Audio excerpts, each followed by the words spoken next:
estamos de volta com o nosso podcast Pode Ser Mais. É um podcast de ciência, tecnologia e inovação. Nós queremos aqui ao longo do tempo refletir um pouco sobre ciência, sobre tecnologia, sobre o fazer científico, sobre a atividade de pesquisadoras e pesquisadores, na tentativa de fazer você compreender cada dia mais que a ciência está presente em todos os momentos da nossa vida e que a ciência não é uma forma de afirmar algo sobre o mundo a partir de suposições, de crenças, de dogmas. As verdades que a ciência traz são verdades necessariamente transitórias, porque aquilo que para o cientista é verdade hoje, pode ser que daqui a um mês, 2 meses, 1 ano, 10 anos, tem verdades científicas que duram séculos e depois elas são modificadas porque o mundo está em movimento, as coisas estão andando, se movimentando e se relacionando, portanto, tudo está mudando e a ciência jamais poderá ser dogmática. Tudo aquilo que aparece como dogma pode ser qualquer coisa menos ciência. E é por isso que nós criamos aqui esse podcast de ciência, tecnologia e inovação, para fazer com que as pessoas, ou tentar contribuir para que as pessoas compreendam, para que você compreenda cada dia mais o papel e a importância da ciência para a vida das pessoas e também, logicamente, para a ciência no nosso país, no Nordeste, na nossa Paraíba. E nós estamos aqui hoje com a professora, pesquisadora, gestora pública, um bocado de coisas juntas. Estou sabendo agora que ela também está cuidando de extensão. Francilene Garcia, Francilene Procópio Garcia, que é professora da Universidade Federal de Campina Grande, foi da Universidade Federal da Paraíba. Eu não vou dizer agora tudo o que ela já fez e faz, porque senão eu vou ficar só falando aqui um tempão e Francilene não fala. Mas Francilene tem uma trajetória totalmente, a sua trajetória de vida, fala só da formação. Ela é formada, graduada em Ciência da Computação, com mestrado também em Ciência da Computação. E no doutorado ela foi para Engenharia Elétrica e depois ela vai falar alguma coisa sobre isso, como é que chegou aí. Muita gente não sabe, mas a engenharia elétrica, desde sempre aqui na Universidade Federal de Campina Grande, não sei se no mundo inteiro, ela faz uma interface muito colada com a tecnologia informática, com a computação, e muitos engenheiros elétricos formados aqui em Campina fizeram sua carreira na computação, porque isso era muito colado ali, era muito colada esta formação.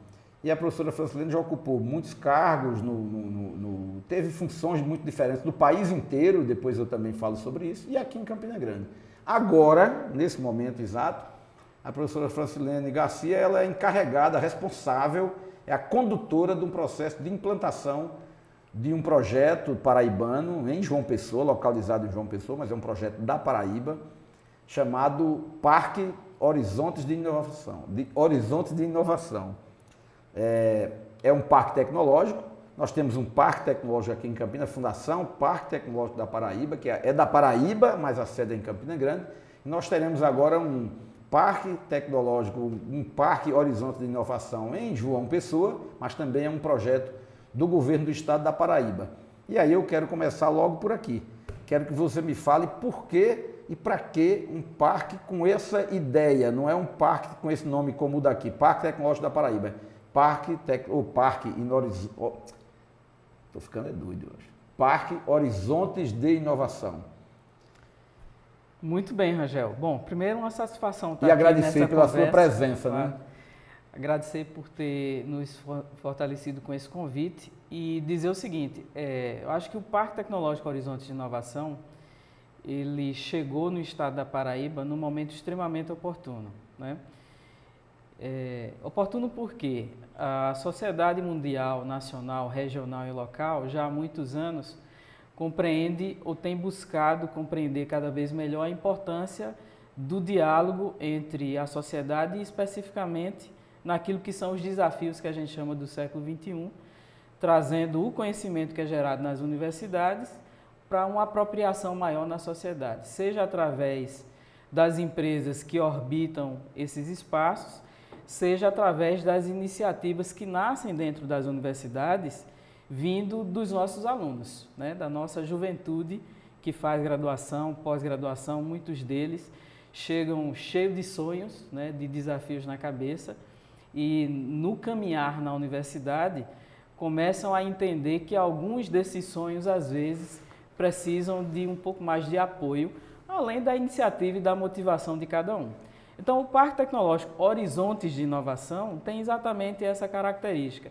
É até meio poético o nome, né? Isso, eu achei muito bonito. É a visão de horizonte que as pessoas passam a ter a partir da sua própria formação e da sua trajetória curricular durante a sua formação, sempre com alternativas de trazer esse conhecimento para alguma iniciativa empreendedora e saber quem pode contribuir.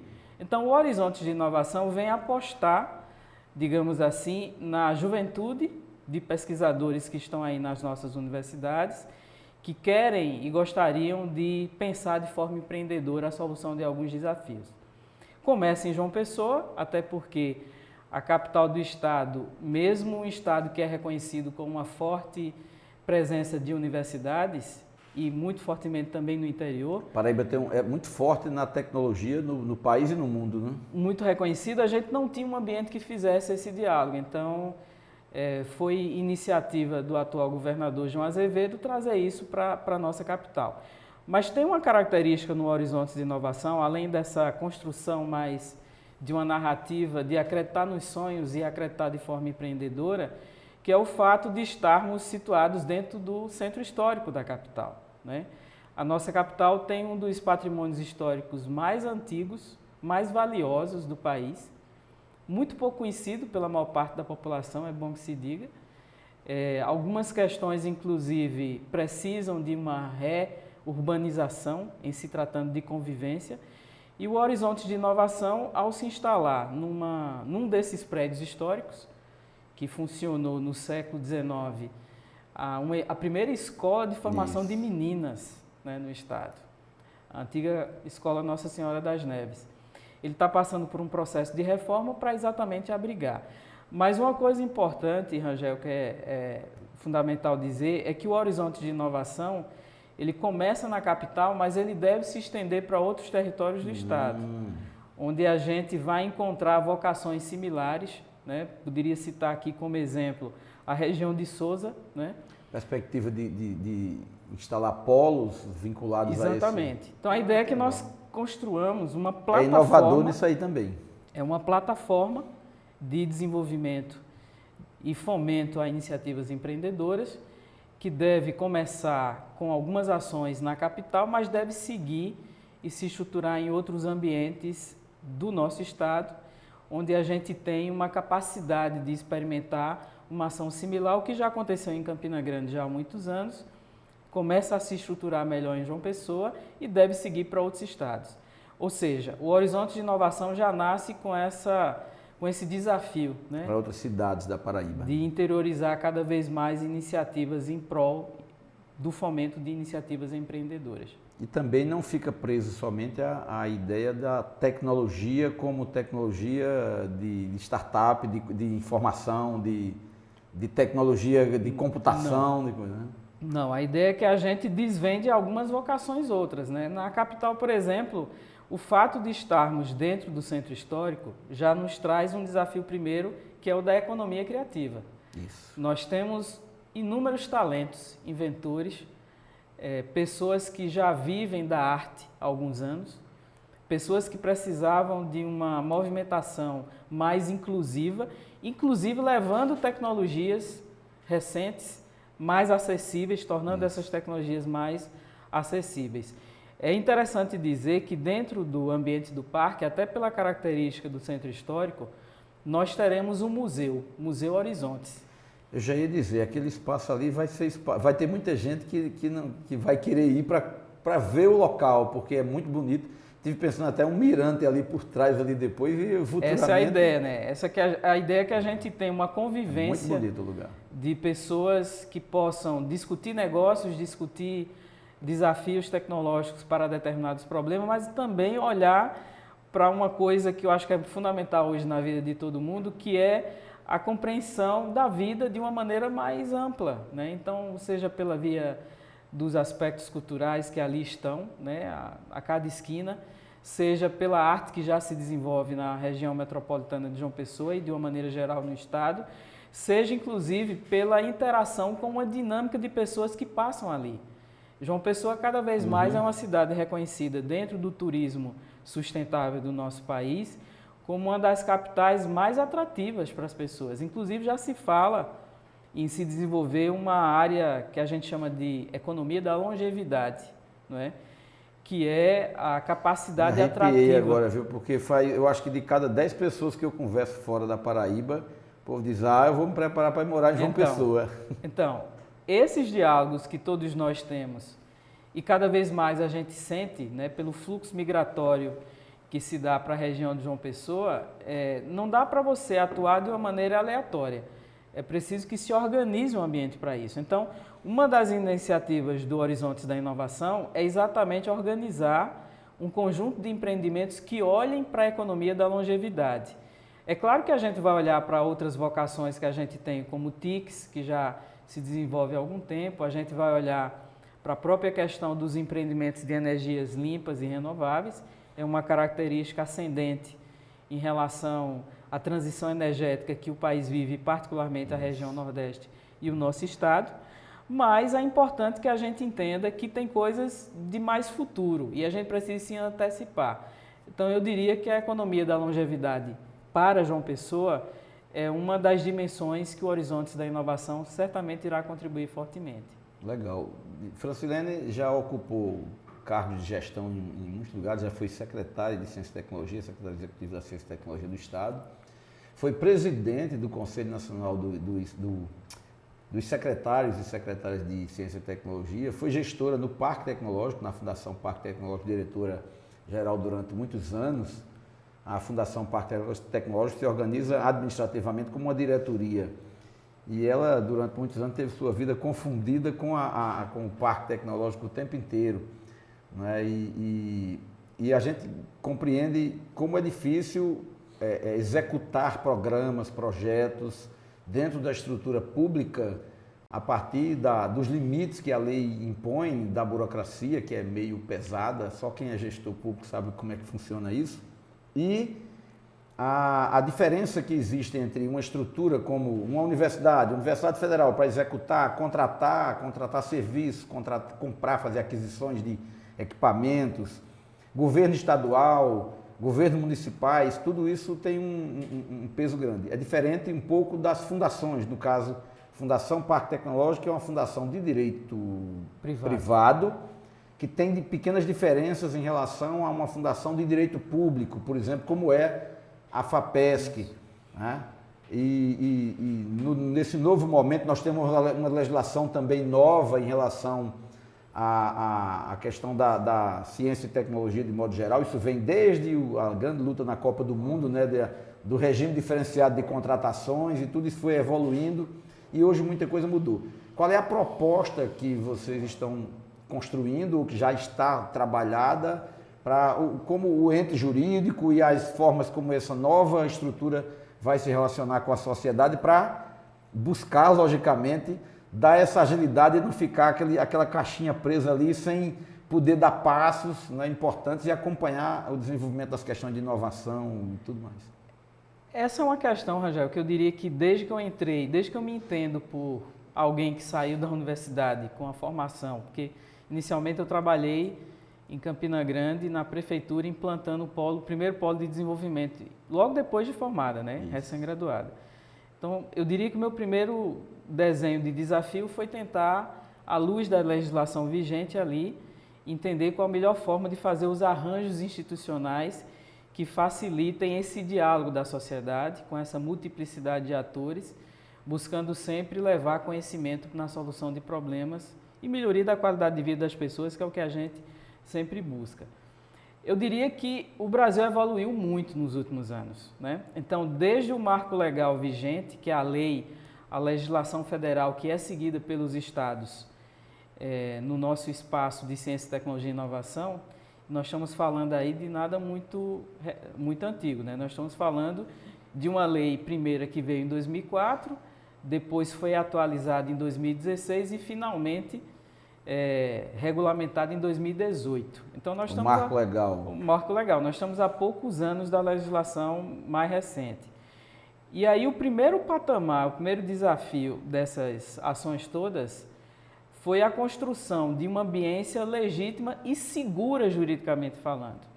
né? Então, na constituição do Horizontes da Inovação, considerando que nós temos um ente alavancador, que é o propulsor principal, vamos usar a figura do principal animador, digamos assim, que é o governo do Estado, e considerando que uma entidade governamental ela tem que prestar contas à sociedade por cada centavo de recursos que é aplicado. Controle, né? Importante o controle social. É importante o controle social e a transparência disso. Além a lei exige, mas é pouco fazer o que a lei exige, né? É importante a gente trazer a sociedade para dentro, para olhar, para opinar. Então, é exatamente nesse conceito, mesmo que a gente tenha uma lei muito mais favorável, né, do que ambientes que começaram há uma dezena de anos atrás, a gente optou no âmbito do governo do Estado e atualmente vinculado à Secretaria de Estado de Ciência, Tecnologia, Inovação e Ensino Superior, né, uma secretaria recém-criada no nosso ambiente,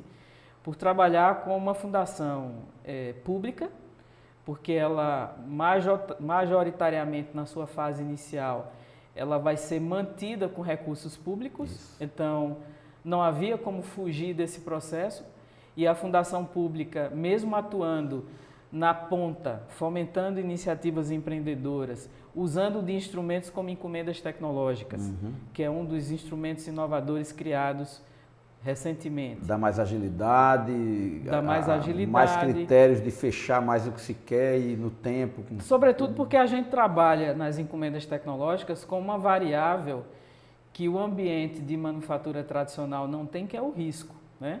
Então, quando você contrata um ente para fazer uma vacina e dá um conjunto de recursos durante 5, 10 anos para aquela vacina ser produzida, não necessariamente todo o recurso que foi aplicado vai surtir efeito, porque existe um risco da própria pesquisa inerente aos desafios tecnológicos que existem ali.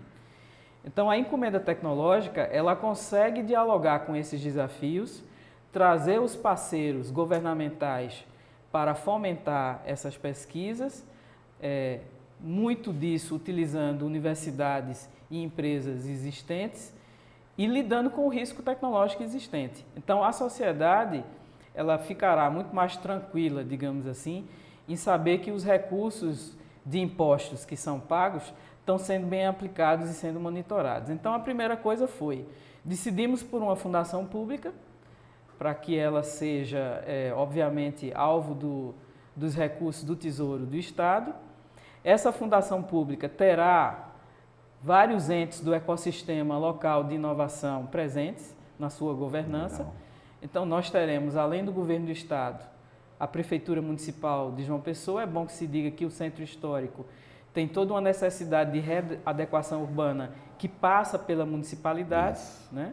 Entre outras ações, inclusive de incentivos próprios da municipalidade. Um segundo eixo são as universidades, sobretudo as públicas, não é?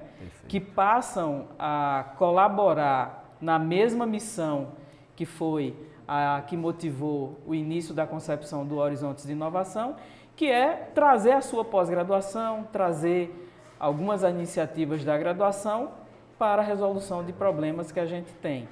E é claro, né, Rangel, que nas universidades que passaram por uma fase muito complicada de investimentos, né, ausência de investimentos, a gente entende que essa parceria será, inclusive, propositiva para que a gente estabeleça, junto com as universidades, algumas prioridades. E essas prioridades, alvo de investimentos, por exemplo, da própria FAPESC. E um terceiro braço aí é o braço dos coletivos empresariais, né?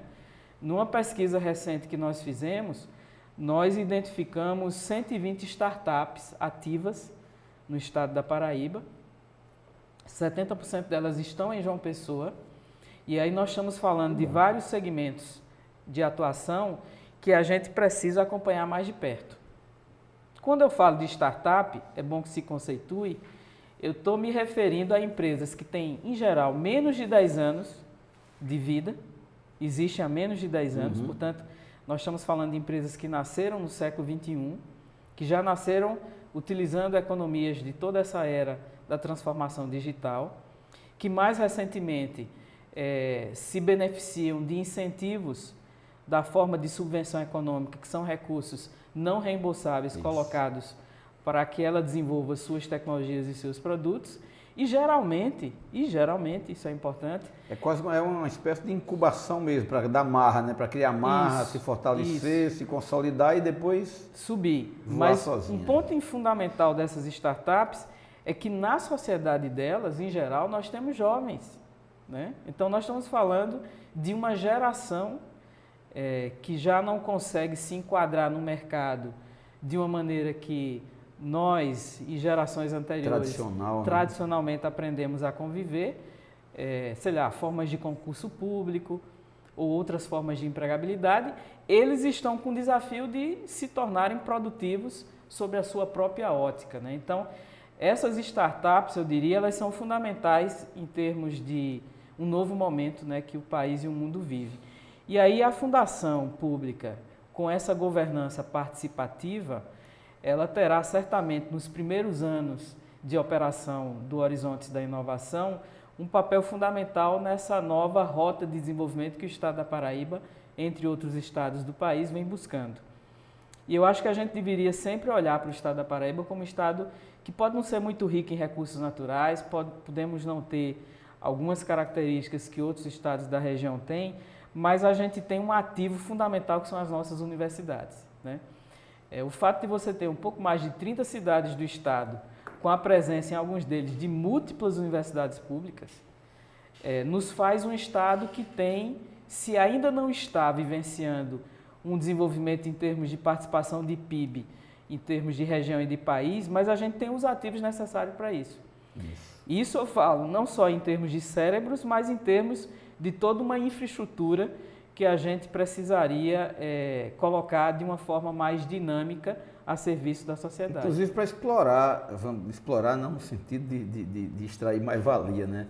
Explorar do ponto de vista criativo e para produzir para o país, para a nação, essas inteligências todas que são formadas aqui, são identificadas, formadas, o Estado brasileiro investe nelas, porque não é brincadeira, mesmo que você tenha um jovem ali que estudou na escola privada, digamos assim, os pais investiram mas os melhores cursos, sem dúvida alguma, e as melhores formações ainda estão na escola pública, né?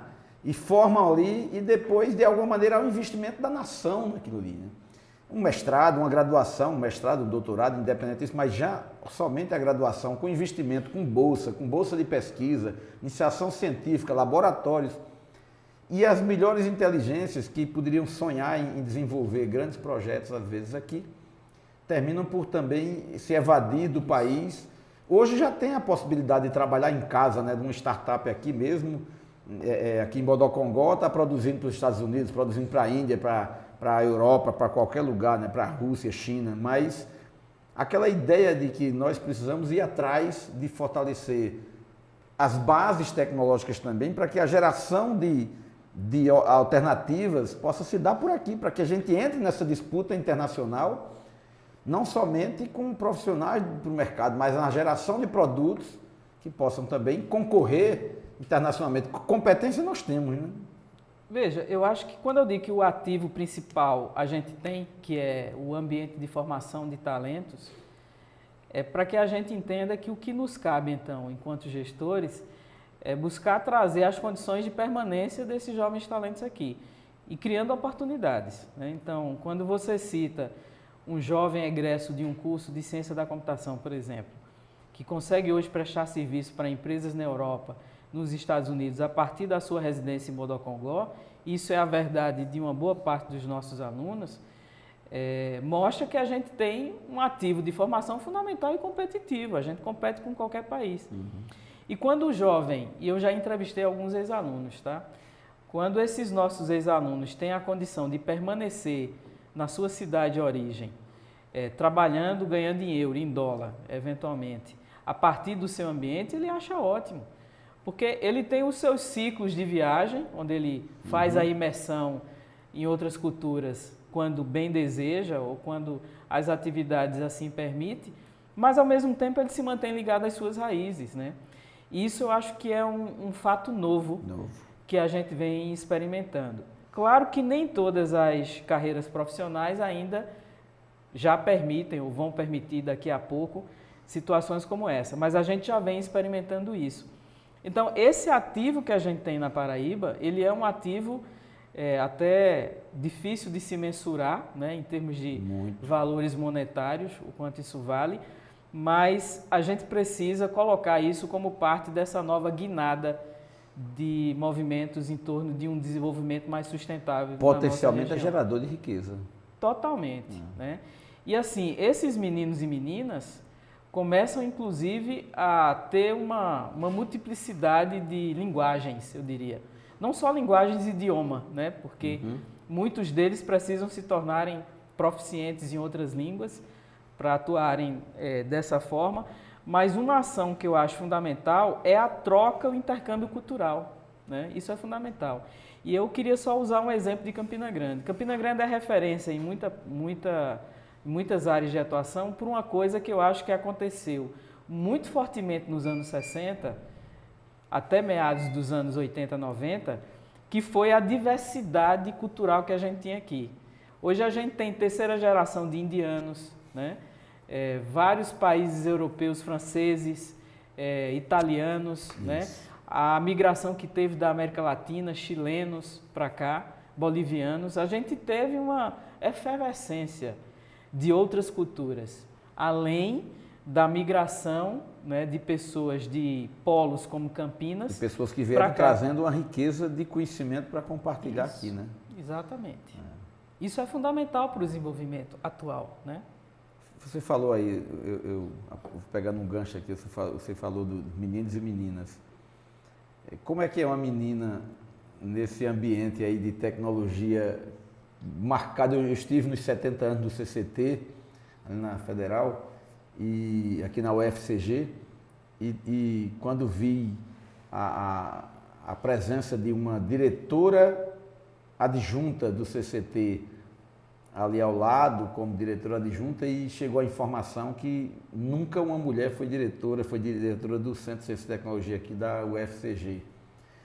E a gente conhece essa história também, sabe como é diferente, mas sem querer colocar em qualquer problema de outra natureza, mas não é fácil, eu sei que não é fácil ser mulher e enfrentar esse universo masculinizado e do mando.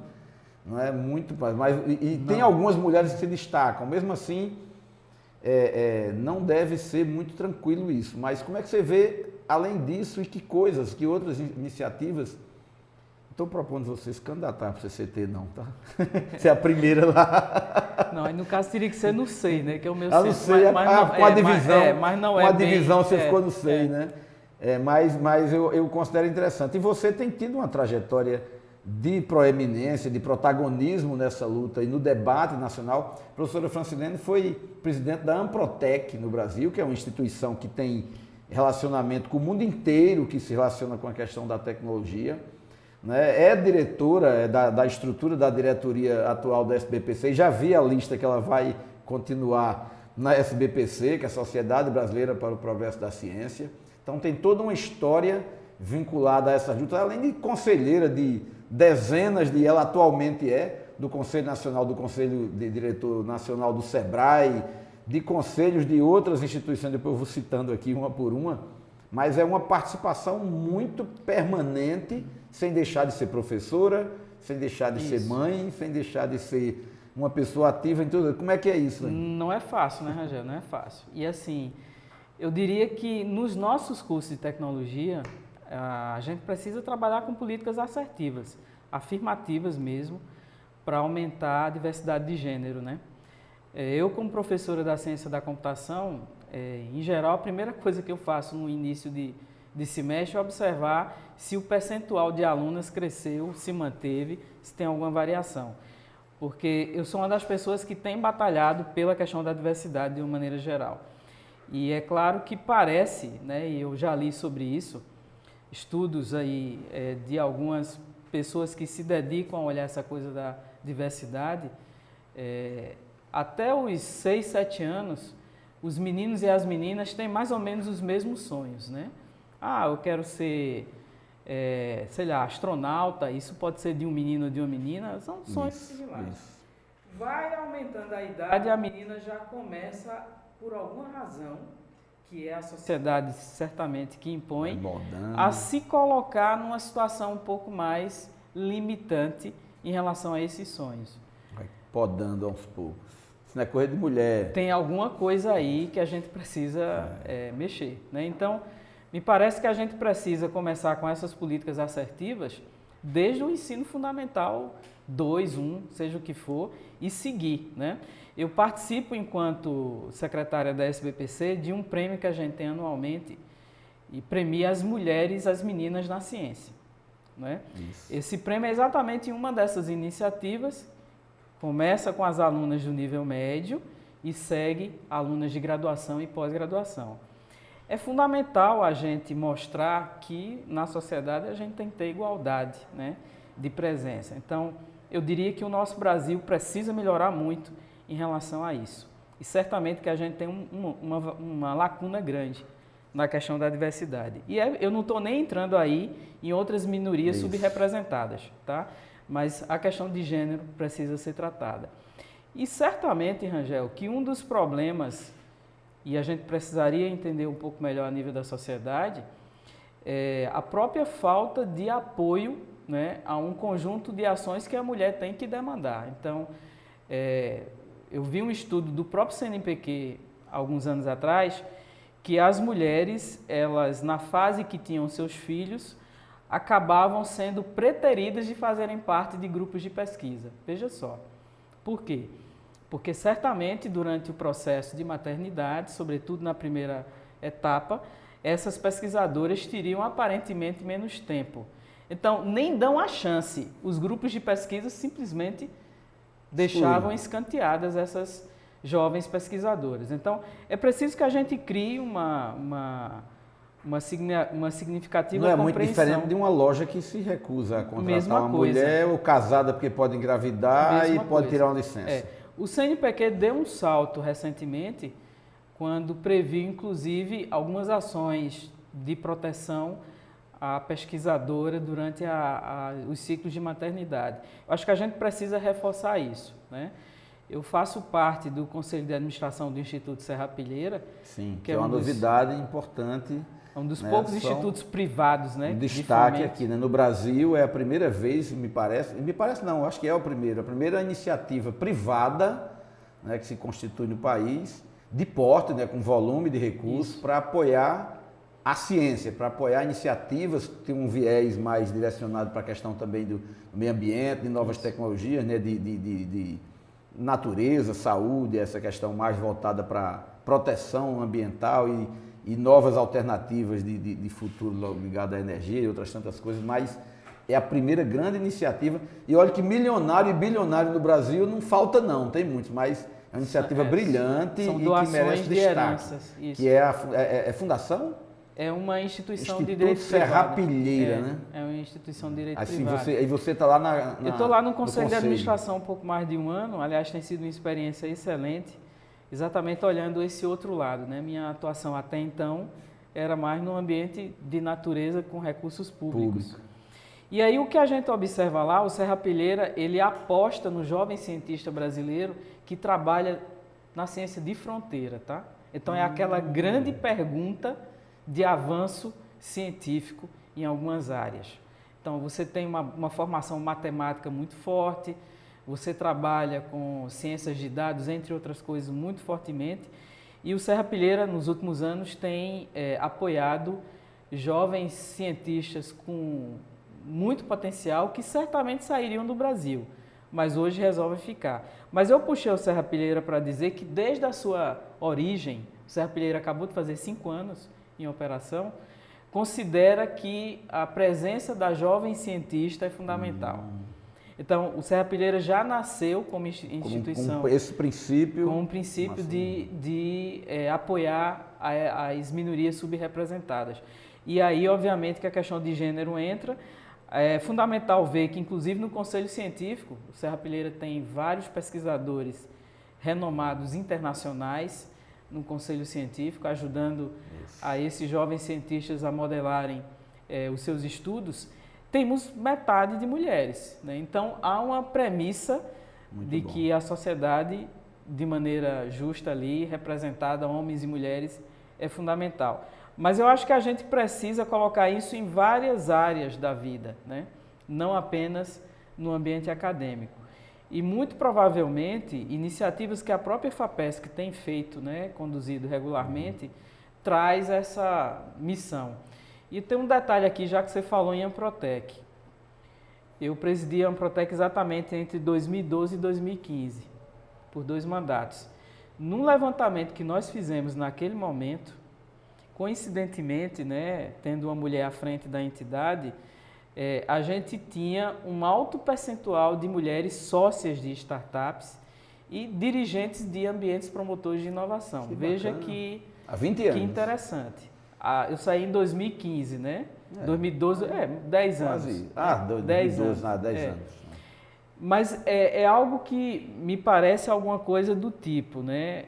Me parece que as multifunções e as multitarefas que geralmente nós mulheres temos que de alguma maneira assumir, traz alguma essência interessante que na gestão de empreendimentos acaba sendo algo que favorece, né? Isso.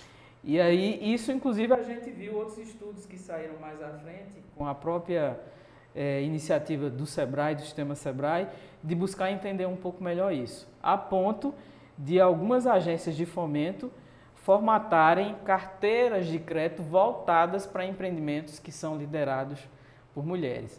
Então, é um fenômeno que a gente precisa, obviamente, entender. Independente de que, voltando à sua pergunta original, a gente precisa ampliar a presença feminina nas áreas hard, né, de tecnologia, como se usa a expressão. Com certeza. E você fez um comentário bem, acho que na primeira questão que você foi desenvolvendo sobre a questão de investimento em ciência e tecnologia. E eu conheço e sei que você é uma pessoa também muito identificada com ideias, com não somente um ideário, que eu também não, se você quiser falar, fica à vontade, mas com algumas questões que envolvem princípios, valores ligados a um pensamento social que talvez não seja esse que prevalece ou prevaleceu no Brasil nos últimos anos. E todo mundo sabe, né? Tem gente que tenta negar, mas nós enfrentamos um período difícil da questão para a ciência, para a tecnologia, para o pensamento diferente, alternativo. Todas as minorias sociais, de modo geral, tiveram assim um período assustador, né, de colocar as pessoas em uma situação, às vezes, até de atemorizadas em relação ao que poderia lhes acontecer, não somente do ponto de vista de relações de trabalho, de vida, mas a própria vida, em algumas circunstâncias, ameaçada por uma tentativa de se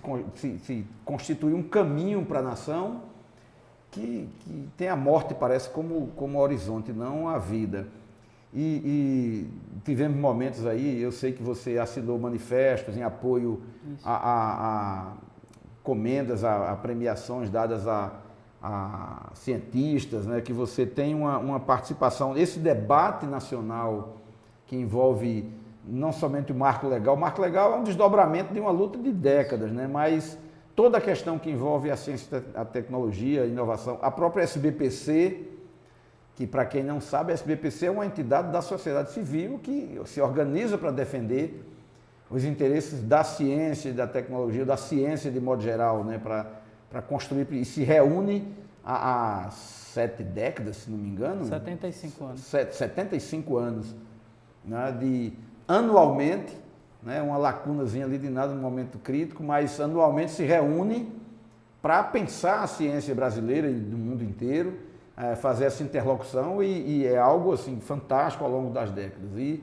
eu queria ver de você o seguinte: como você analisa esse tempo aí difícil que a gente teve e como é que está o coração de Francilene? E, claro, eu estou falando da consciência também, mas dá para se animar um pouco, dá para ter mais vontade, energia e esperança vendo com algumas mudanças que vêm ocorrendo na nossa área, né, na questão da ciência, no investimento, na retomada de algumas coisas, comparado com esse período, além de politicamente ruim do ponto de vista da retirada de recursos, né, do investimento. Como é que você está vendo isso?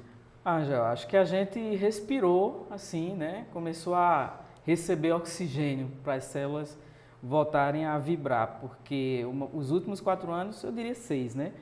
Os últimos 6 anos não foram nada fáceis, seja pela total perda de, eu diria, saúde mental, de uma maneira geral, né? Eu acho que a população ainda vive um ciclo de, digamos, confusão mental em várias questões. As perdas de direitos em relação ao valor da sociedade num diálogo propositivo de construção, isso foi uma coisa muito ruim, né, que a gente passou nos últimos 6 anos. O negacionismo da ciência no momento de pandemia, em que centenas de vidas eram perdidas, e o dirigente maior do país vir dizer que vacina ia transformar o ser humano em jacaré. A gente ri, mas é um vergonhoso, absurdo, é triste. né? Então, assim, o líder do país eleito pela população desestimular a população de uma vacina porque fazia piada, né? Mais de 600 mil pessoas morreram só no Brasil, um percentual alto se você olha o número de mortes em termos de planeta. Proporcionalmente horrível. Falando, né? Uma população que tem um sistema único da saúde, que talvez seja, na área da saúde, comparativamente a vários países que se preocupam com a saúde pública, como é o nosso. Isso. Não é? Que é um sistema fundamental, um ativo importante, por isso que a nossa população tem uma cultura de vacina. Se você for na França, por exemplo, um país desenvolvido, você não tem a cultura da importância de vacina que você tem num país como o nosso. Então, vem um dirigente querer queimar anos e anos de construção de uma cultura correta, satisfatória, de um ativo fundamental para a população, que é a saúde pública, é um momento de obscurantismo total, né? Então, eu acho que a gente viveu, a sociedade brasileira como um todo, mesmo aqueles que não percebem essa fase histórica complicada do nosso país, mas a gente viveu um momento terrível.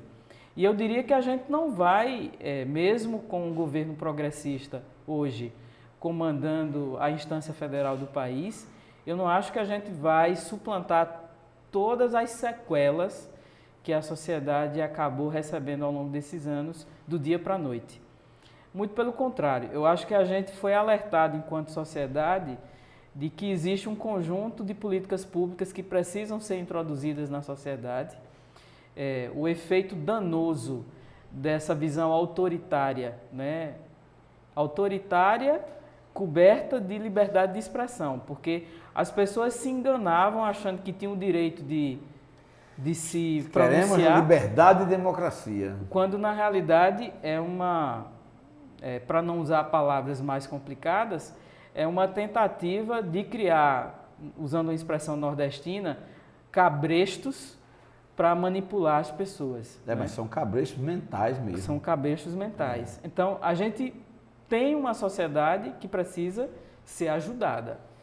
E, obviamente, que a SBPC, a Academia Brasileira de Ciências e a SBPC congrega mais de 170 sociedades científicas no Brasil. Então, nós estamos falando de pouco mais de 100 mil pesquisadores que são vinculados a sociedades científicas de várias áreas, que grande parte deles se ocuparam de discutir regionalmente, localmente, nacionalmente, alternativas a esse negacionismo.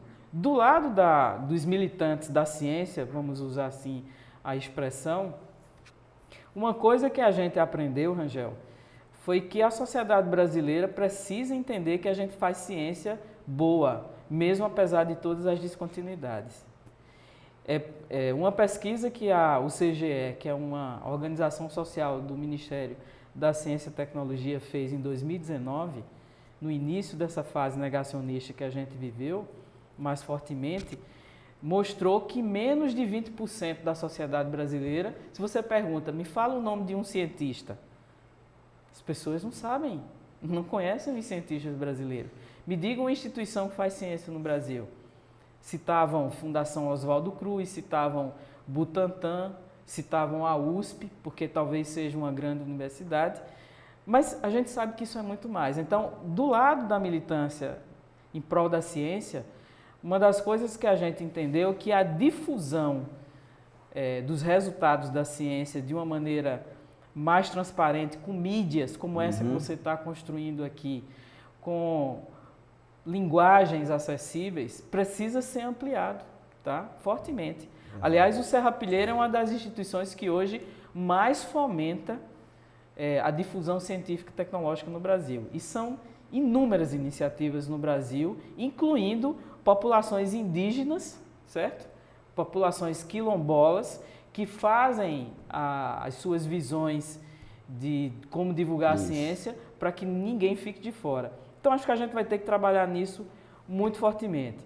Do ponto de vista da gestão pública da ciência, eu acho que a gente vive um momento de muita esperança, né? Porque o sucateamento das universidades, das instituições científicas e tecnológicas de uma maneira geral, foi assim um fator alarmante nos últimos anos, né? A ponto de você se preocupar, inclusive, com nossos filhos, né, que estão nas universidades, como é o caso da minha filha, que faz um curso na Universidade Federal aqui de Campina Grande, qual é a formação que ela vai ter, né, por entrar na universidade num momento tão preocupante como foi esse. Assustador em um ambiente extremamente assustador. Então, a gente está vivendo um momento, uma curva de esperança que surge, né, no horizonte. Eu acho que a recomposição do principal fundo de fomento à ciência brasileira, que é o FNDCT, será um ponto importante para os novos passos que vão ser dados. Os orçamentos, né, da CAPES, CNPq, o aumento das bolsas, né, que fazia 11 anos que não tinha aumento. A CAPES e o CNPq como duas das principais agências nesse processo, junto com a própria FINEP. Eu acho que a gente vai ter aí, digamos, 4 anos de muito trabalho, porque a gente tem muito que recuperar, certo? Muito provavelmente a gente vai ter que fazer diferente algumas coisas para que elas sejam menos a deriva de circunstâncias como essa que a gente viveu. E até para garantir que essas forças obscuras aí não votem, né? Então tem um trabalho de reeducação, tem um trabalho, eu diria que a cultura nunca foi tão importante no país como é agora. Um dos objetivos desse trabalho aqui é isso, é criar como um instrumento de resistência. A cultura precisa ser algo assim, a informação, criar fóruns e ambientes que possam colocar as pessoas das diferentes gerações, eu diria, para interagir sobre problemas que são nossos. Eu acho que tem uma coisa fundamental, meu pensamento, né? Fui militante de Partido Comunista, né, na minha militância universitária. Você foi do centro acadêmico, né? Fui do centro acadêmico, então militei desde muito cedo nessas questões. E uma das coisas que eu acho que a gente não pode delegar a solução aos outros, né? Então acho que a gente tem que participar. Eu acho que a sociedade tem que se reorganizar. Quando eu vejo a discussão do PPA federal, do plano plurianual, né, do orçamento numa forma participativa, com agendas em todos os estados. Já é um aprendizado novo deste governo, comparado com o anterior. Governos, inclusive os próprios governos de Lula, Dilma, né? Isso é uma inovação também nessa ampliação da política, né? Da participação. E a gente tem que incluir a sociedade no diálogo e tem que trazer cada vez mais formas de colocá-la, digamos assim, num nível mínimo de igualdade para participar. Né? Me permita só uma parte aqui, parecendo um deputado, né? Um parênteses. PPA, a professora Franciane falou do debate sobre o PPA. PPA é parte do sistema do orçamento público, federal, estadual e municipal. O PPA é o plano plurianual, ele tem uma validade de 4 anos.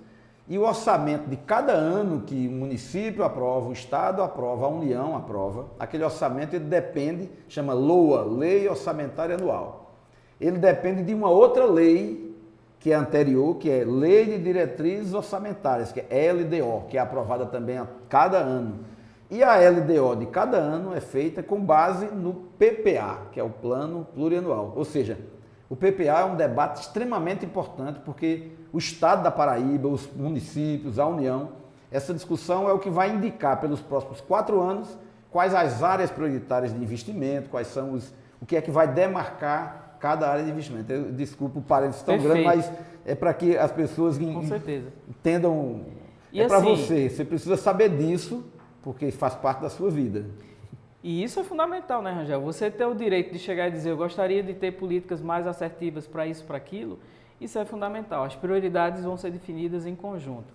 Então, acho que a gente está vivendo na área da ciência um momento de muita esperança e, sobretudo, numa condição de recondução, né?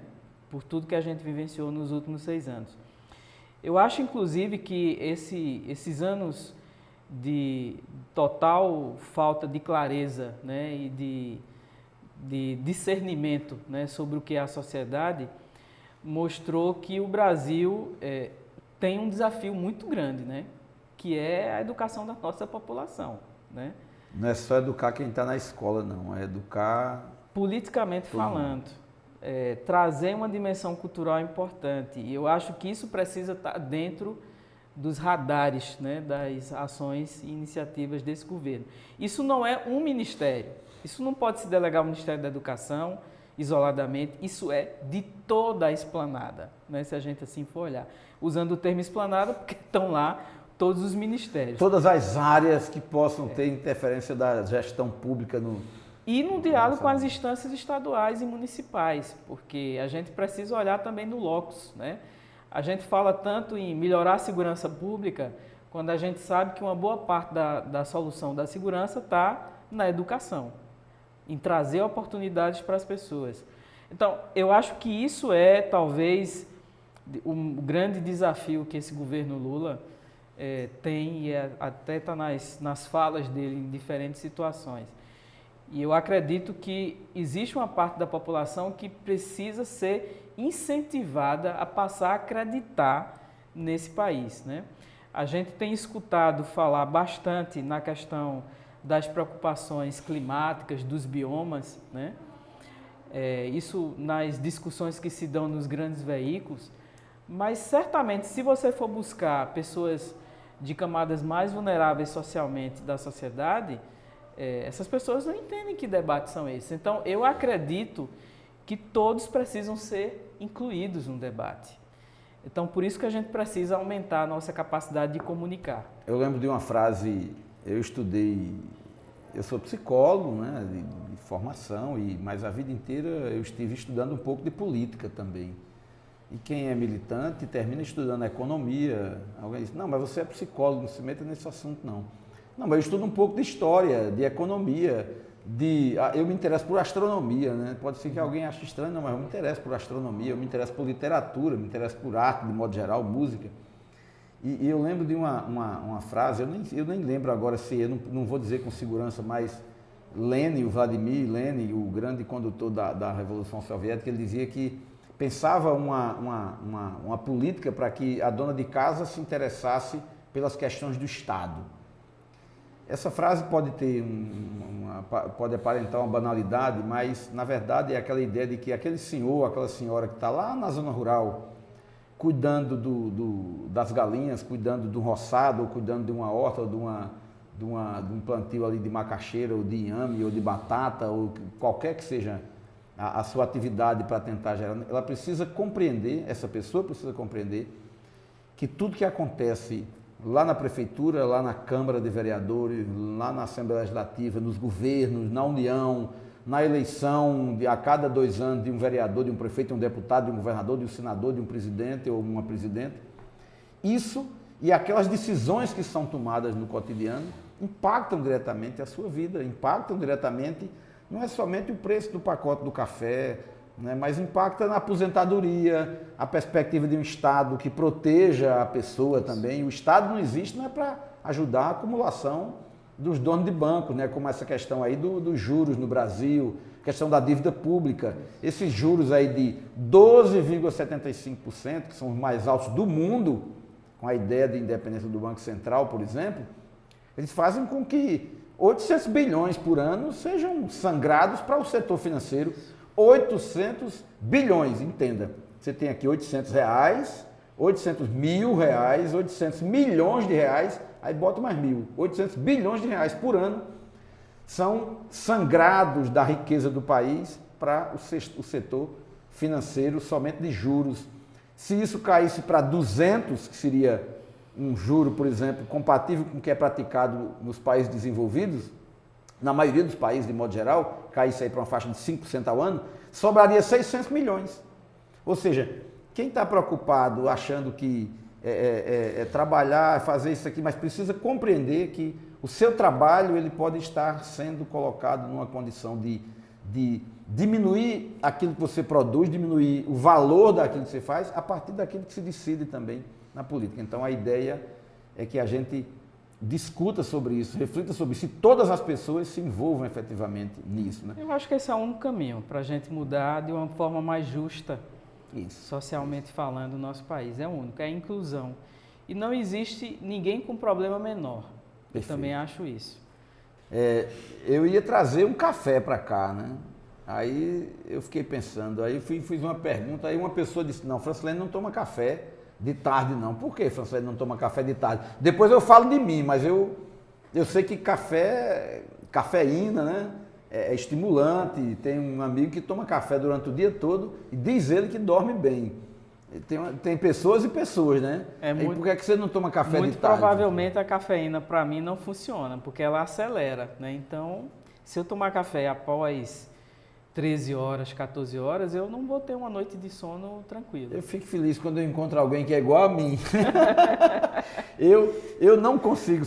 Eu às vezes tomo, mas me arrependo depois. Eu não tomo, a não ser que eu tenha uma jornada que vá superar, exigir. Mas eu acho que eu me meto em tantas situações ao longo do meu dia, né? Tanta coisa pensando, que eu acho que a cabeça já funciona numa Você velocidade. Gosta de café? Eu gosto, mas eu só tomo até 13 horas. Então, essa é a razão. Se eu não quiser ter uma perturbação no meu sono, não posso tomar café. Eu fiz esse comentário já hoje. Meu limite, eu devo me conscientizar disso sempre. Às vezes eu esqueço.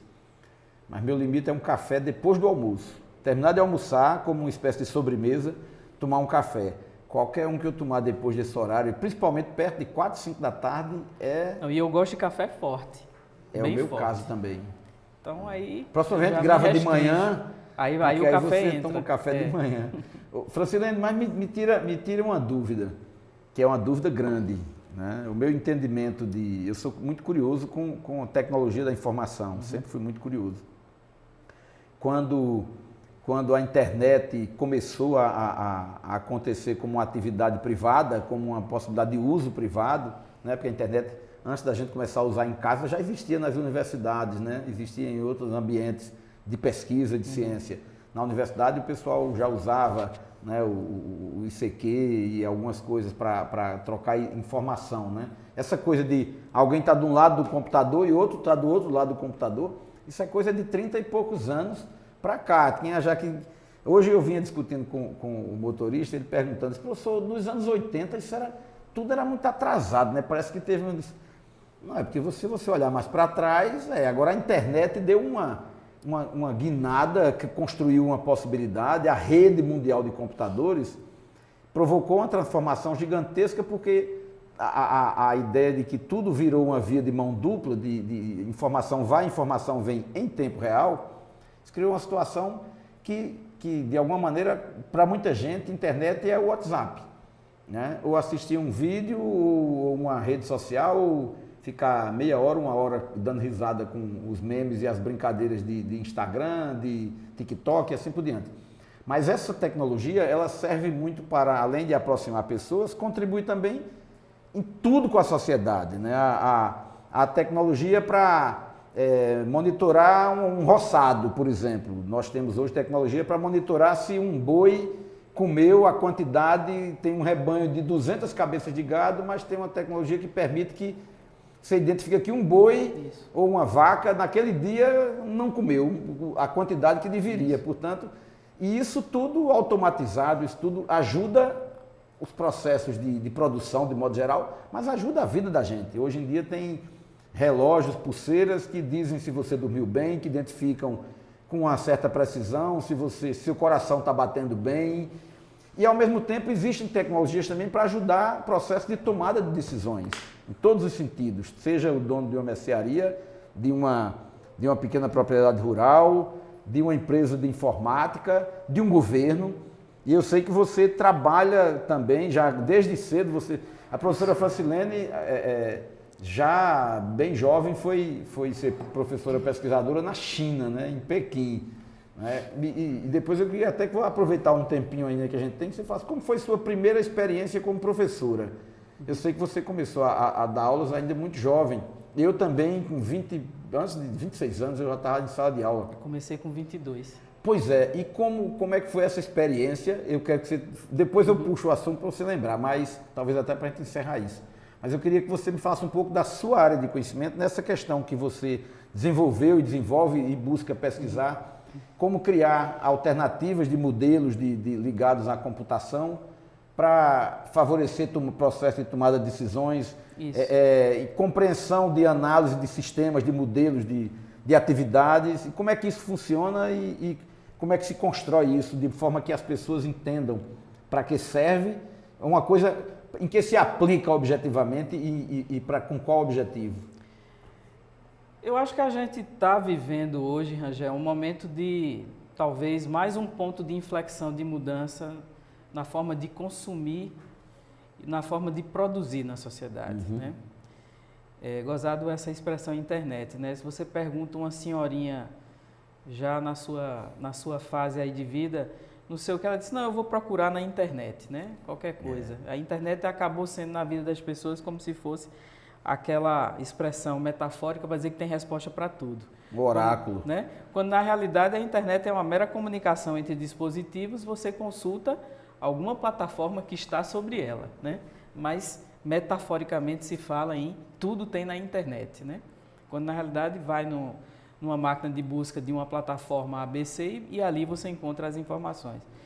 Mas assim, eu acho que a sociedade desse momento que a gente vive de século XXI, ela não mais vivenciará situações onde essa comunicação acessível, fácil a qualquer lugar, a qualquer momento, num rastreador de um boi, em qualquer espaço, numa ação que você receba de alguém. Recentemente a gente viu esse processo das duas jovens que foram para a Europa, as malas foram trocadas e elas ficaram presas.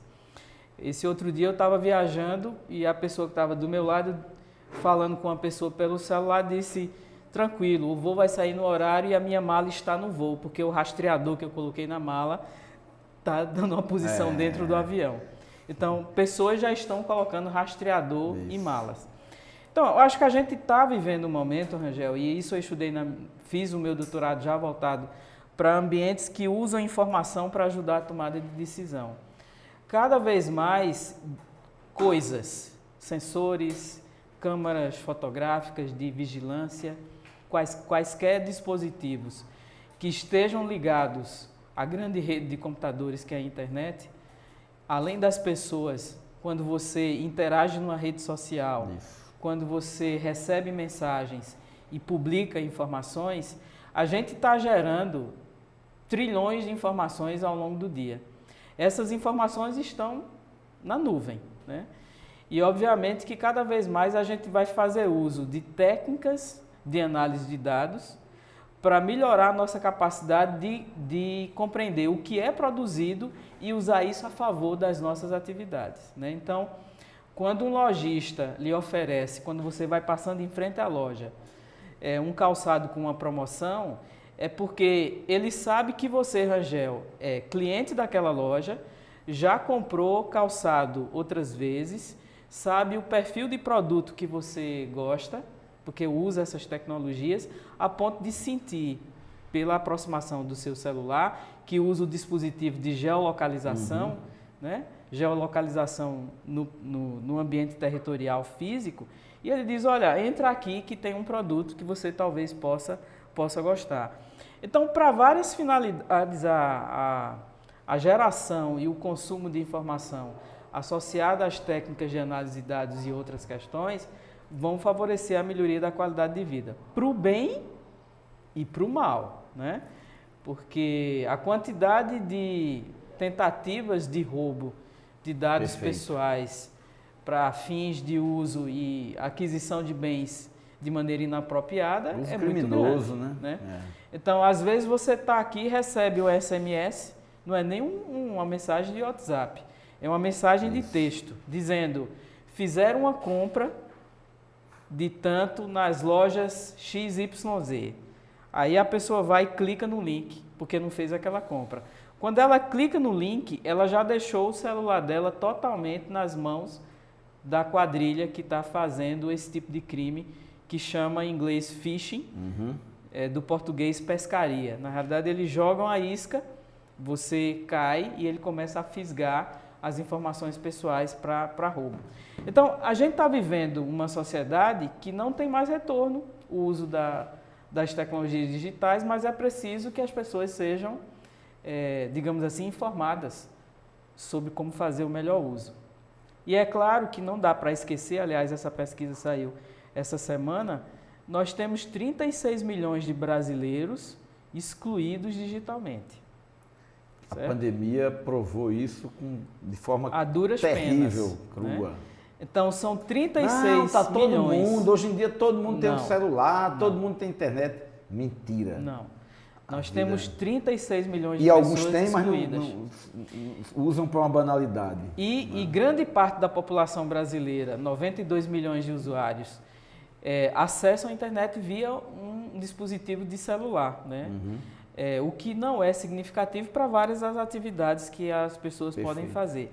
Então, entre a realidade do mundo já viver uma era de transformação digital bastante acelerada e a realidade de populações, a exemplo desses 36 milhões de pessoas excluídos digitalmente do país, a gente tem algumas atividades a cumprir. Você veja a onda do chat GPT, né? Isso. A inteligência artificial chegando no consumo Quase que a mais gente termina acessível. sem falar em inteligência artificial e chat GPT. Então, o chat GPT que virou é uma delas, porque Isso, tem algumas, né? O chat GPT que virou quase que um vício hoje, né? Até de diversão, né? Escreva uma música, dá um mote, como não sei quem, como Belchior, Isso. né? Faça uma composição pegando os dados, a característica. Tem muito de namorado e composição. namorada aí que vai dar trambique aí mandando o chat GPT fazer carta de amor, poesia Por exemplo, e tal. Presta né? atenção. Então, eu puxei o chat GPT só para dizer que, na minha forma de ver, o lançamento do chat GPT foi fundamental para que nós, enquanto sociedade, sobretudo aquela que trabalha com essas tecnologias, entenda, e outras áreas das ciências humanas fundamentalmente, entenda que essa coisa do híbrido, né, de você fazer uma atividade com a sua capacidade intelectual natural, ineta, faz parte do ser humano, e o não natural, o artificial, é uma tendência, tá? Então, assim, tem um conjunto de profissões que vão precisar se revisitar, né? Nesse nível de desafio. E a gente não tem que fazer isso daqui a 5, 10 anos, quando isso já estiver presente, não. A gente tem que começar a dialogar agora, né? Então, eu acho que o ano 2023, para mim, vai ficar como ano, eu discuto isso com os meus alunos, numa disciplina que eu dou de governança digital, como o ano da compreensão dos desafios que são as inteligências artificiais para o mundo. Né? Você falou em desafios e mundo digital e internet. Você é membro também e já tem uma trajetória no CGI, né? O CGI é o Comitê Gestor da Internet. A internet não é uma empresa, assim como a gente chama a internet, ou esse www, que é a rede mundial de computadores, não é uma empresa, não é como se fosse uma terra de ninguém, aparentemente. Quem é o dono da internet? Você vai olhar, não encontra. Existe no mundo inteiro uma estrutura chamada CGI, é o Comitê Gestor da Internet, no Brasil especialmente, né? A professora Francilene tem participado historicamente disso. E mais recentemente, ligado a essas questões que envolvem segurança, direitos digitais, o direito das pessoas de modo geral, o Brasil aprovou também recentemente a LGPD, que é a Lei Geral de Proteção de Dados. Mas isso é uma coisa muito nova E como sempre, os que desejam praticar o mal, os que estão à busca o tempo inteiro de descobrir algo que é bom, como é que eu posso explorar isso para fazer coisa ruim, estão atentos aí, não param de trabalhar. Mas, naturalmente, essa discussão desemboca numa polêmica nova, que é o PL, chamado PL das Fake News, que é um projeto de lei que está tramitando na Câmara dos Deputados, né? E que propõe o que algumas pessoas tentam dizer que é para limitar a liberdade das pessoas, é limitar o direito de falar, de dar opinião. Mentira, não acredite nisso. Primeiro, porque em nada do projeto de lei que envolve a internet está mexendo ou mexe no direito de expressão, no direito de opinião, na liberdade de expressão, até porque está na Constituição. Uma lei nenhuma pode limitar a liberdade de expressão. Agora, ela pode dizer que quem abusar dessa liberdade de expressão, que penalidades ela pode ter. Porque se antigamente a liberdade de expressão era você chegar e dizer um desaforo para alguém no meio da rua e a pessoa se sentir ofendida, é diferente de você dizer um desaforo hoje no WhatsApp.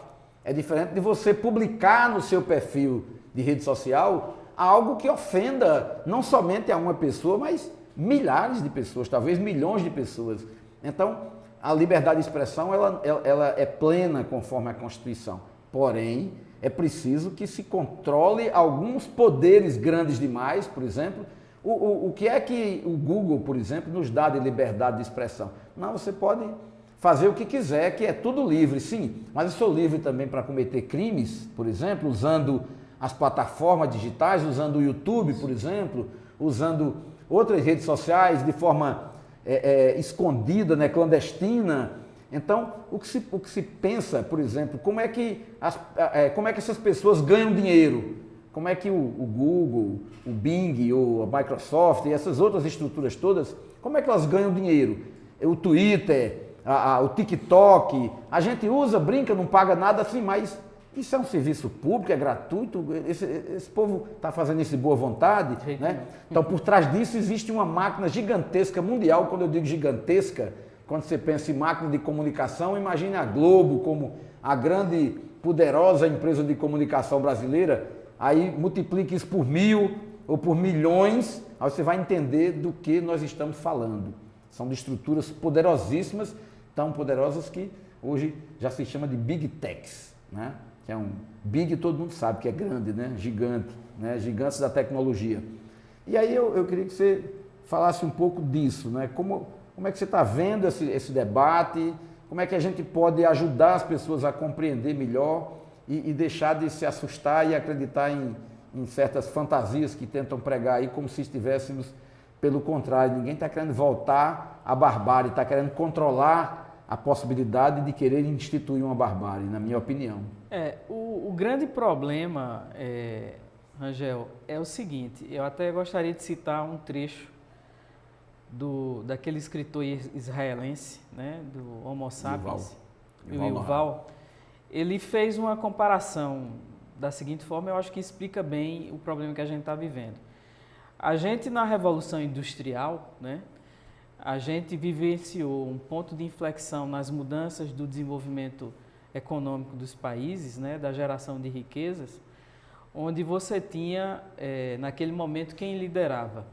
Em geral, os países, as grandes economias do hemisfério norte, né? Isso. O que a gente viu com a era digital foi esse monopólio que, na Revolução Industrial, foi dos líderes estatais do hemisfério norte, passou para as mãos de quem? Das Big Techs. Por quê? O modelo das Big Techs, baseado nas informações que nós deixamos como... Não são mais estados, são pessoas, são, né? São pessoas, empresas, né? Então, a diferença basicamente nós temos uma outra era monopolizada, só que dessa vez quem está à frente são as grandes Big Techs. Quando você utiliza um Google, quando você utiliza um YouTube, quando você utiliza essas plataformas, você está deixando ali, até achando que está usando em benefício porque está buscando informação ou recebendo alguma informação, mas você está deixando o ativo que ele vende para se colocar como uma Big Tech, como uma grande empresa no mundo. Em 2021... Você está entregando onde você está, o que é que você gosta, quais são os seus interesses. Como você pensa, o que você não gosta, né?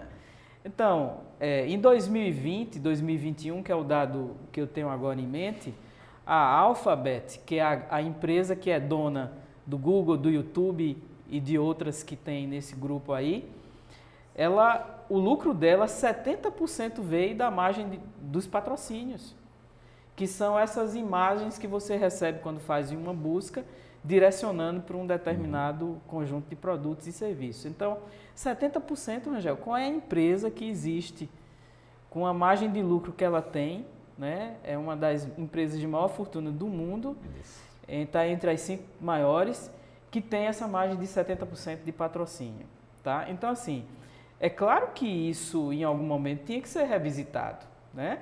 É natural que essas questões tenham que ser discutidas. E as pessoas não pensam que isso está sendo discutido só no Brasil, não. Nos Estados Unidos, onde fica a sede principal dessas empresas, já se fala nisso há algum tempo, né? Alguns países, inclusive, já normatizaram limitações. Na Europa, a União Europeia, sobretudo, liderado pelo presidente francês, pelo Macron, você já tem uma frente ali acirrada de discussão. A China baniu o Google, né, por outras razões, obviamente, mas digamos que existe uma discussão que é global. Então, o projeto da chamada, como está conhecida, né, projeto de lei das fake news, é algo que a gente precisa discutir, sobretudo depois que a gente viveu no Brasil nessas últimas eleições, tá? Quer dizer, é inadmissível que essas plataformas alimentem e deixem ativas, né, robôs, porque não são pessoas reais, são, digamos assim, nos jogos virtuais, são entes que são criados virtualmente, disseminando ódio, disseminando informações não verídicas, disseminando conceitos que as pessoas acabam levando, porque a coisa do WhatsApp, do Twitter, ninguém quer ler mais um texto de 2 páginas, né? As pessoas, no máximo, leem 2 frases e multiplicam, não quer nem saber se aquela informação ela é verídica. Então, é preciso que haja limitações, né? E as grandes plataformas estão aí brigando, achando que, querendo convencer as pessoas que elas estão perdendo o direito de liberdade de expressão, não é isso. Tá? Inclusive interferindo, né? Movimentações irregulares, ilegais, interferindo na formação de opinião em relação à votação do Congresso. O Comitê Gestor da Internet abriu uma consulta pública que está nesse momento ativa, né? Quem tiver interesse em contribuir é só ir lá na página do Comitê Gestor da Internet. CGI.br. CGI.br, você entra lá e você pode dar a sua visão sobre o que você pensa do movimento das plataformas, entre outras coisas, que vai contribuir certamente para o CGI amadurecer, junto com o Congresso, né, a discussão que a sociedade eventualmente levará lá nessa consulta pública. Eu acho que é muito bom a gente ver a importância dessas tecnologias nas nossas vidas atuais, né? Por exemplo, se eu vou me deslocar dirigindo um carro numa cidade que eu não conheço, uma ferramenta como o Waze, um Google Maps é fantástico, né? Porque sem dúvida. Se não te colocar em risco... Já me salvou muitas vezes, me salvaram. Mas quando você utiliza essas ferramentas, cada um de nós, né, de uma maneira geral, a gente está multiplicando numa escala estrondosa um conjunto de informações que essas plataformas usam sozinhas. Ela não pergunta a você se pode usar... Sem transparência nenhuma.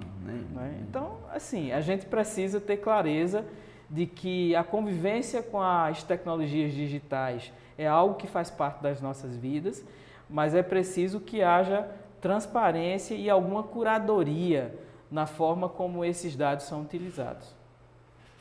Eu já usei, eu fiz um teste um período com Qat, que é um francês, eu não sei se pronuncia assim, mas é QWAT, da França, é um projeto de um buscador francês, que eles têm exatamente essa limitação. Eles garantem que não tem rastreamento, que não tem nenhum tipo por trás coletando dados e tudo mais, mas até hoje eles não conseguiram expandir isso para o mundo ainda. Eu consegui, por um mecanismo meio troncho, consegui acessar para conhecer, baixei, inclusive cheguei a usar umas vezes, depois não consegui usar mais, porque eles estão limitados ainda à França, mas é algo de fato Tem algumas plataformas preocupante. surgindo com essas premissas aí. Porque enquanto isso tem muita gente com boa vontade que tem uma opinião diferente também na área de computação, né, de dados, trabalhando para criar alternativas para que a sociedade se proteja, né, que tenha mais direitos. Mas eu queria fazer uma outra pergunta, voltando ali.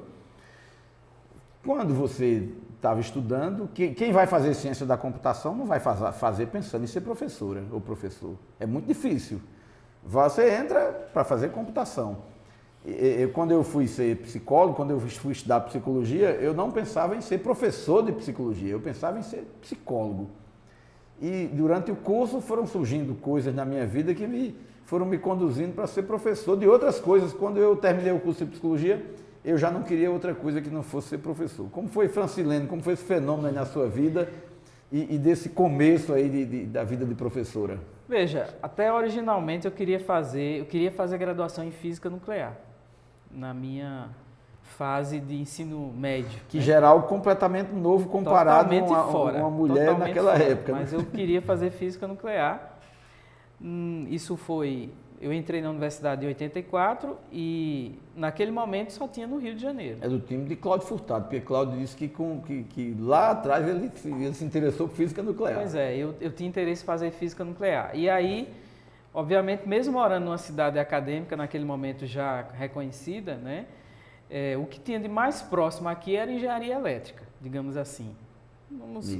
Eu teria que ir para o Rio de Janeiro, não tinha condições de me mudar para estudar no Rio de Janeiro, então eu fiz duas opções à época, que era o modelo que a gente tinha de entrada, onde a primeira opção era engenharia elétrica e a segunda opção computação.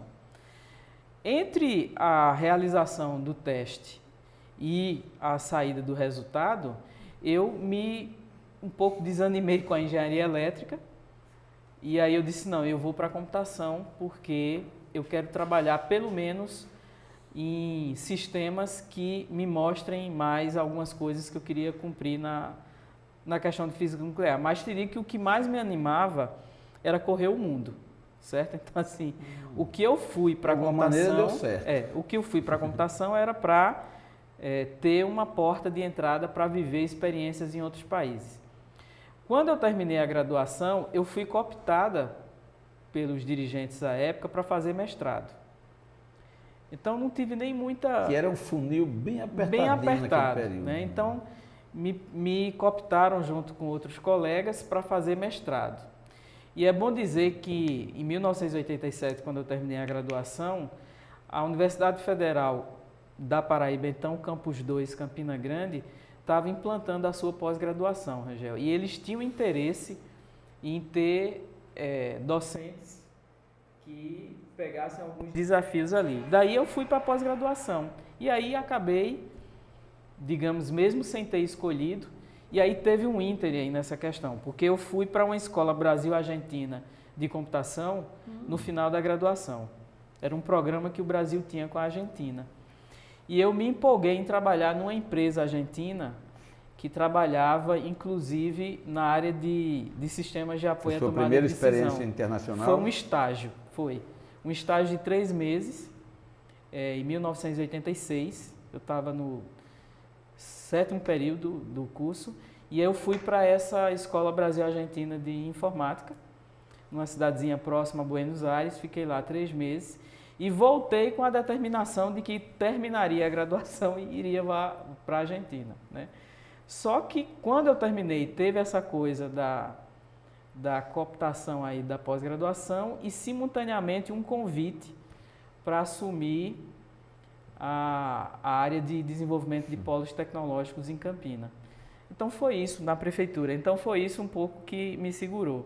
Quando eu terminei o mestrado, e eu já tinha experimentado atividades de liderar algumas pequenas pesquisas e sala de aula, estava empolgada com isso, fiz o concurso e comecei a dar aula em 89 na universidade. E aí eu comecei a dar aula com 22 anos. Bem início de carreira mesmo. Um ano depois de mim. Eu comecei em 88 como substituto, 89, final de 89 fiz concurso público e início de 90. Mas assim, eu não me arrependo não, porque eu acho que a universidade, a gente tem muita flexibilidade para quando você quer desenvolver algumas iniciativas, é fácil você tendo interesse e ir atrás. Isso. Eu acho que a gente tem na universidade esse livre-arbítrio, digamos assim. Isso foi muito bom. Então, eu acho que a minha carreira ela foi construída muito nessa coisa de articular os desafios, articular os conhecimentos de uma maneira que isso foi me dando gás para entrar na gestão e, obviamente, que estou aqui hoje com uma trajetória que eu acho que tem sido muito positiva. E tem muita lenha para queimar ainda para frente. Viu? Quando você começou a família, quando você foi se decidir, como é que é? Pai, mãe, você tinha pai e mãe na época, todo mundo apoiou, achava esquisito, Ninguém sabia nem fazer física nuclear já era uma coisa muito complicada, até para a compreensão deles, né?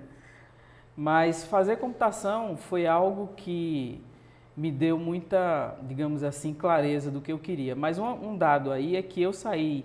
Meus pais não moravam em Campina Grande, apesar de eu ter nascido aqui. Eles moravam no Piauí. Então, eu saí de casa para fazer graduação aos 16 anos.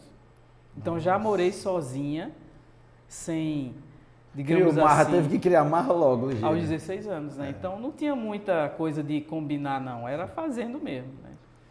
Mas eu acho que é uma trajetória muito positiva, essa da gente seguir o que quer. Aliás, é o que eu digo para minha filha e que digo para os meus alunos. Não desfaçam seus sonhos por influência de A, B ou C, não. Insistam e persistam o que vocês querem fazer. Porque estudar e poder trabalhar naquilo que você gosta é o primeiro passo para você ser um cidadão feliz, né? É isso aí. Eu sempre orientei muitos jovens na escolha de profissão, sempre dialoguei muito e sempre disse isso. Você vai fazer corte e costura, vai fazer computação, vai fazer arte, vai fazer teatro, culinária. Vá primeiro para onde seu coração mandar. Bata nessa porta, mergulhe fundo, descubra se gosta, porque às vezes quando a gente está de fora não sabe como é. A gente não entende, a gente tem uma ideia, mas não entende como é uma formação, uma profissão, só depois que está lá. Mas digo isso para os meus alunos de psicologia no primeiro ano. Mergulhe um ano no curso, agora mergulhe de cabeça, sem saber onde é o fundo, como quem está indo para um lugar. Aí você em um ano descobre se é aquilo mesmo que você quer, que gosta. Agora vá pelo coração, que lá na frente a razão vai te dar razão, vai dizer que... E você vai ser cobrado. Você sai para trabalhar fazendo aquilo que você gosta. Né? Mais de quase 50% dos jovens egressos, eu li essa pesquisa recentemente, mais de 50% dos jovens egressos de curso de graduação não estão encontrados com as suas carreiras. Pois é. Veja o problema que a gente tem para reconduzir essas pessoas no mercado de trabalho. Então, assim, a dica é, siga o seu coração. Até porque felicidade não é o lugar que se vai chegar, né? Todo dia, né? Felicidade é algo que você constrói diariamente. Tem que acordar e dizer assim, eu vou fazer a coisa que eu gosto. Exatamente. Essa é Francilene Garcia, que nós acabamos de conversar aqui no nosso Pode Ser Mais, Ciência, Tecnologia e Inovação. E para aproveitar, não esquecer, se você gostou dessa conversa, curta aqui, compartilhe com seus amigos, divulgue, manda link aí, copia o link, manda para todo mundo aí no WhatsApp, no Instagram, em tudo que é lugar, na rede Twitter, para que mais pessoas possam ter contato e acesso a essa informação aqui.